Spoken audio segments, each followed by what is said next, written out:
Pat, a lot of people talked about Kyle as a player and a coach. What would you tell people that maybe did not know him as far as Kyle Conrad as a person and an individual?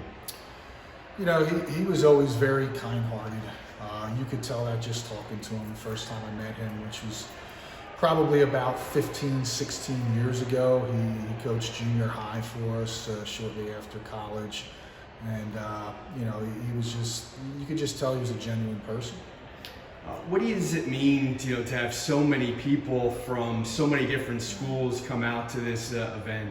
Yeah, I think that just speaks to Kyle. That's who he was. You know, he accepted everybody. He appreciated everybody. And that was just him. It was just Kyle. I imagine as an athletic director, it was nice to have a coach like that who you didn't have to worry about at all, that he was always going to say the right things, always do the right things, just a first-class type of person. Quality guy through and through. You know, obviously being an alumnus from Governor Mifflin, he brought that back as well. Being a graduate, you know, he brought that back. He brought that passion. You know, he was maroon and gold through and through, and you could see that in the way he coached and the way he talked and handled the kids.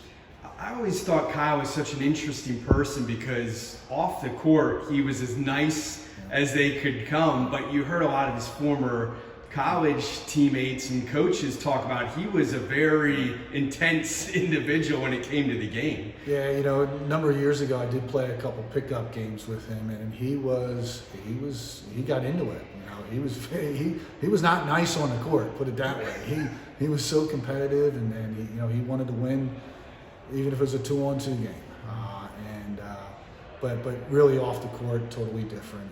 That's just who he was. It made Kyle who he really is. You know? How much do you think this community is going to miss Kyle?